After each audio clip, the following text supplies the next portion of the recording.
Hey guys, I'm back again, and after kind of taking a closer look at some of the stuff about CES and some of the things that they're talking about bringing, with Sony, PlayStation Now, and a couple of the services they've talked about in the past, I thought it would be a good idea to go ahead and just kind of talk overall about where the Sony PlayStation brand seems to be headed right now.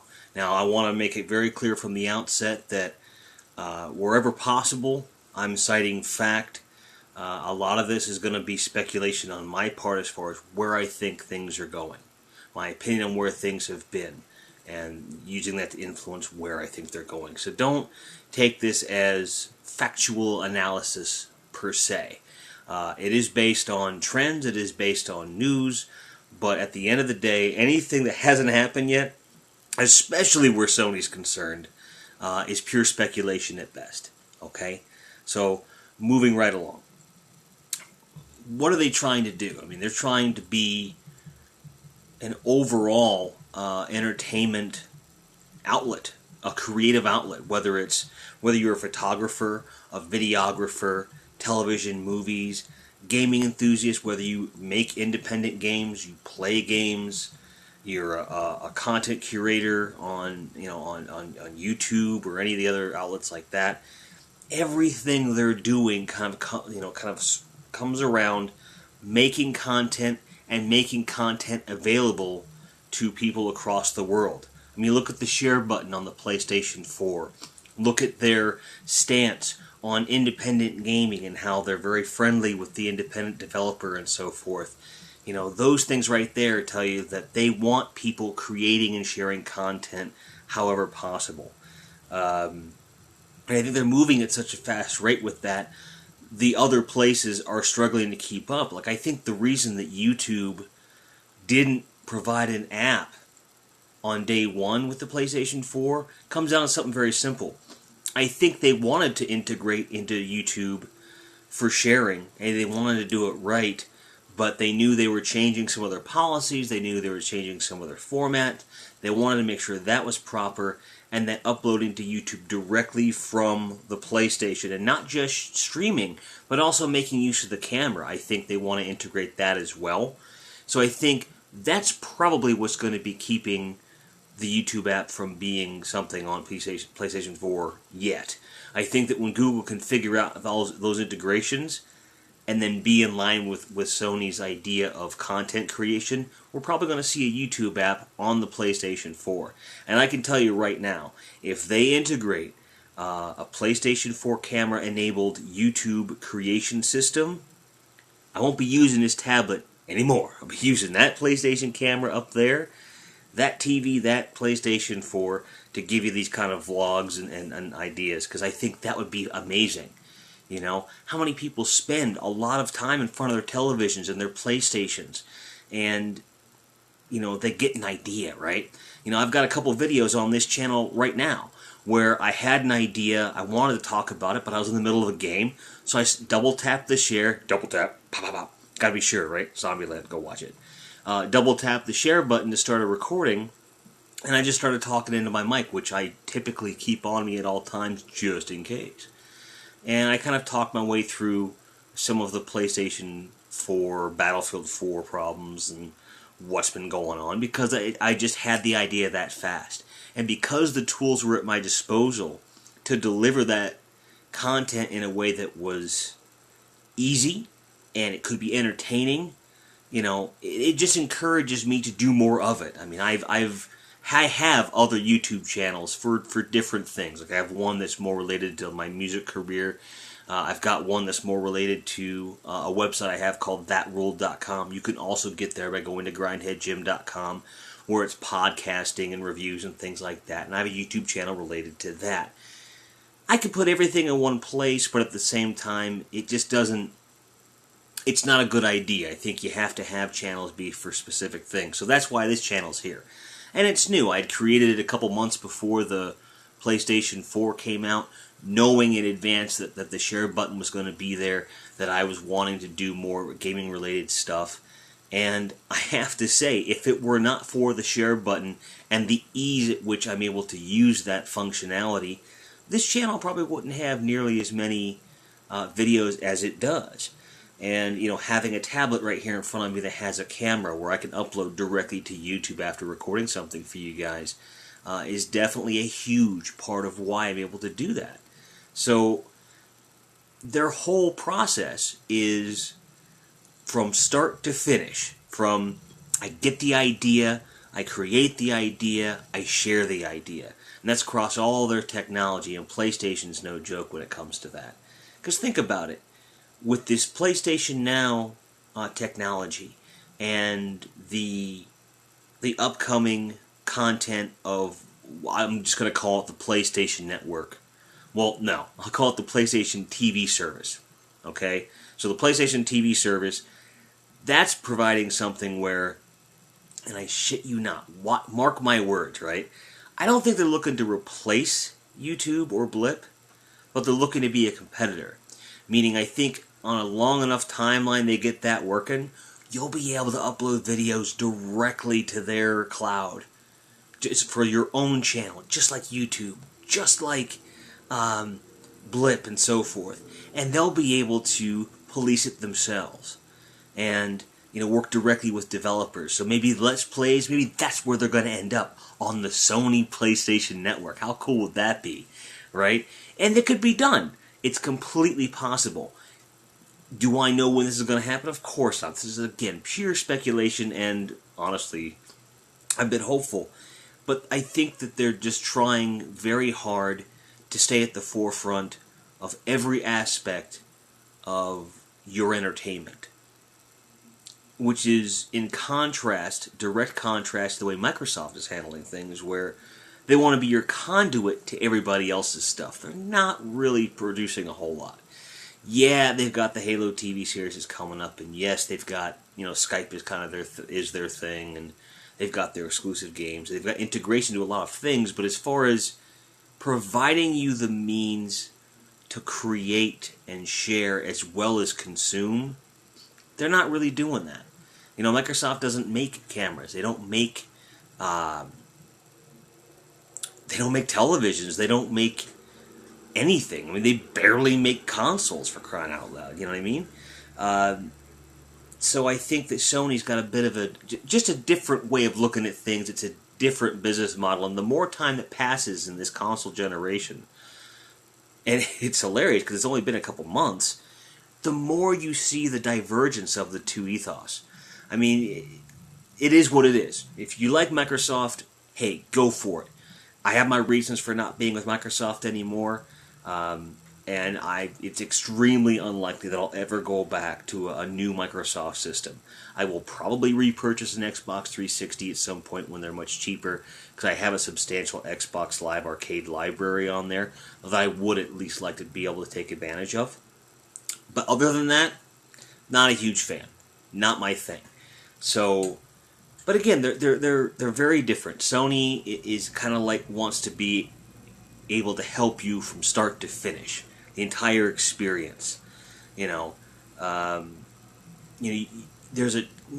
hate to use the word trend, but I'm seeing more and more, like Sony executives like Shuhei Yoshida and Adam Boyson and people like that they're on Twitter or they're on other social networks, and you see them playing Sony games on Sony products and using them, and it really does not strike me as a plug. These guys genuinely are gaming enthusiasts. They're entertainment enthusiasts, right? You don't really see that with too many companies where the guys that are in charge of making some of the biggest decisions, they're using the product organically. An example of the other way is like today at CES, all the presidents and all the interviewees are wearing those little smartwatches and so forth. That's not organic. That's very deliberate product placement, and I can't fault them for it, but, that's the opposite of, Yoshida saying, hey, my daughter and I are playing this game or that game. Or Adam Boyson going on his Twitter and saying, hey, I'm playing Battlefield 4, who wants to squad up? Someone I know on the PSN was able to play Battlefield 4 and got a few screenshots and they had a great time, right? these are the kinds of things that I think make Sony different, even if it is only being done because somebody up top said, look, you have to integrate yourself into these products. If you intend to help make them and the community surrounding them better, you have to use them. Even if that's the only reason this is being done, it's working. You know, I can't begrudge that for a second. So I think what we're going to be seeing more and more is more integration of the abilities that the technology enables us to do with creating content of our own, seeing other people's stuff.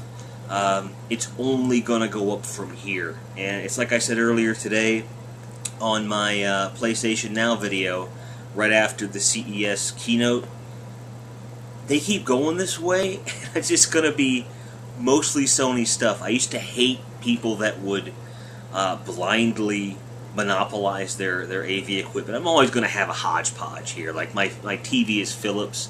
I'm a big fan of Vizio and Samsung as well. My phone is a Samsung. My tablet is an Asus. You know, I've got a JVC VCR. My old CRT is a JVC. Onkyo is my surround system, and so forth. You know, Dell laptop, which don't give me any shit. I got a good deal. But the point being that if they keep going this route, at least when it comes to the services end of things, I'm not going to have much reason to go anywhere else. You know, Music Unlimited, even though I'm not a fan of the price point because it's higher than I would like to pay, it works very well on every device that I have, although there are some problems with the PS4. But you know, I've gone to support and told them what's going on, and I've actually gotten responses after the fact that have told me, yeah, we're working on that. But on other devices like the phone, the Vita, browser, whatever, the thing works great. I have full control over everything. Makes Pandora look like nothing. I mean, Pandora is good if you just want something in a vague genre and go random, and maybe help discover some new stuff. It's really good for that. But Music Unlimited does that too. And you also have that personalized aspect of it, so that kind of makes up for the cost thing. So I'm using that. No more, you know, Circle/Pandora, I'm not using it anymore. Video Unlimited, I don't have any use for it. But if I did, I would go with them versus something else. But I have no use for it right now. With you know, digital movies and things like that. Netflix and Hulu take care of that. But when this PlayStation television network, the Sony television network thing goes down, I have a lot of use for that. I think that if it even comes within 65% of what I'm thinking it's going to be, which is a full-blown cable provider competitive offering, I am there 100%. Because what I've been saying for a very long time, which is we need something that's fully internet-based, no cable boxes, no bullshit, just get to the point and give me the damn content, let me decide. The cable companies have been very slow to adopt that model because they make more money with the physical aspects of things and they have more control, they think, over how you access it. I mean, right now, if I stop paying for Music Unlimited, I don't access it. That's the end of it, because it's all up there, right? And it's the same thing with PlayStation Plus. If I stop paying for PlayStation Plus, the licenses for my games go dead. You know, I can reactivate the subscription and get those licenses reactivated as well. Same thing with Music Unlimited and so forth. Absolutely. But it's not a matter of having to have a freaking technician come out and retest this and, well, your service will be back in 4 hours. No, I pay for it, I get the access, done. And this cloud-based service is going to be the same thing as far as television goes. Less hassle, you know, less mouths to feed. Frankly, there's a higher profit margin for the company with something like that. But that also creates different kinds of jobs, you know. So when you've got that wide-reaching of a service, you're going to need customer service representatives. You're going to need people in each region that are able to test the network speeds and help figure out what the next steps are going to be and get an idea on, because they're going to have their version in Nielsen and figure out what people want to watch, you know. So there's all kinds of things that go along with this service that really are exciting. And, you know, PlayStation Now, it's the same thing. I've been to the community forums earlier today, and people are already worried, and they're worried about the model, which again, they've said that there's a subscription model and there's a pay-as-you-go model, one or the other. And I even heard, I believe I heard the wording of something about things that you purchase and download. And I think what that alludes to is the ability to rent full PlayStation 4 games, as an example, prior to purchasing them. Now, if there was a model where if you bought it within 24 hours of renting it or within the rental window, that would go towards your purchase of the game, great business model. Are you listening, Sony? Try that. So, there's tons of potential here, and at announcement, they're already addressing some of the concerns most people had, which was, do I have to have a subscription? Do I have to buy as I go? And I think that with the subscription service, I think what's going to happen is it's going to be similar to GameFly and Netflix kind of put together, where they're probably going to say here, it's going to work sort of similar to PlayStation Plus in this manner, where here are the games you have access to during this time period. But the thing is, you'll probably be able to swap them out yourself. But you'll only have access to so many games at one time. And let's say that for that $10 a month, your access is, let's say, a half a dozen games on any given time, 6 games. Doesn't seem like a lot, but I gotta be honest with you. They're giving us 4 games a month from PlayStation Plus on various, platforms, all of which I have all of them. I can't keep up. I can't. Even over the holiday, right? I had 6 days off in a row. And I was playing Assassin's Creed, like that was my focus. I didn't have time to stop doing that and play any of the stuff I was downloading off PlayStation Plus. So before anyone gets bent out of shape and says, well, I need access to more than 6 games at one time, are you really playing more than 6 games at one time? And if you are, power to you. I'm not saying that you're doing it wrong. I just don't think that most people are going to have that problem. So be prepared, again, speculation, be prepared for them to say, you'll have access to this many games at one time for this subscription model. And if they're, renting on a per game basis, I think that, and again, let's say it's $2 to $3 per game for X amount of days, probably 2 to 5 days, all speculation at this point. It makes sense that a $10 or $15 a month subscription fee for 5 or 6 games that you can rotate out makes sense. I mean, it makes sense that that's probably the route they're going to go, but we won't know. The closed beta starts at the end of this month, and then they're going to roll out, they're saying, in summertime. Now, closed beta, a lot of people are asking about that, I've seen. Real simple. All a closed beta means is that it's not publicly accessible. So there's certain criteria that you're going to have to meet in order to participate.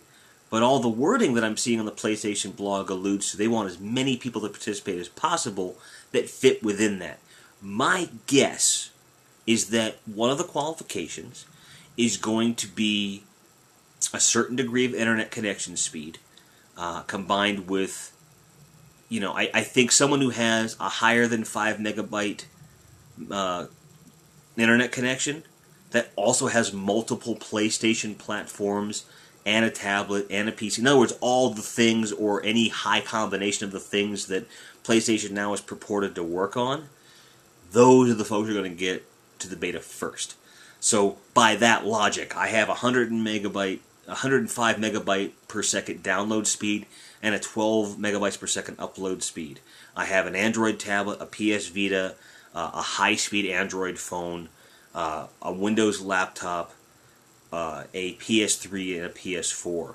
So I'm kind of the guy that they're targeting with this product, so I would be surprised if they put it out for open application and I asked. I'd be surprised if they didn't give it to me, or someone similar in my case, right?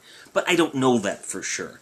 For all I know, they're looking for people that only have one device and they want to test on that one device so they can gather statistical data, from each type. It'd be easier. I don't know. All I know for sure is that just not any Joe Schmo will be able to do it without going through some sort of application process. And that's all a closed beta means, especially when you combine it with what they're saying on the blog post about it. If you haven't, go over to the blog.playstation.com and check it out and take a look at what I'm talking about. You'll see that the comments are pretty straightforward with that. So the future is bright. I know I went all over the place, and I know that this is a really rambling vlog, probably more so than most, but you know, if that's what you guys like, I'll keep doing them. If you want me to keep it shorter or edit them, I can do that too. You've been great about leaving comments, so keep doing it down there. Let me know what's going on, what you think the future is going to be like. Do you think it's going to be different than what I'm saying? Are you apprehensive about these different things? What are you concerned with? What are you excited for? Tell me. Maybe we'll do a Q&A on one of these things, do a live stream or something. I don't know. Let me know what you want to hear. Let me know what you have to say. Thanks for sticking with me, guys. It's only going to go up from here. Keep on grinding.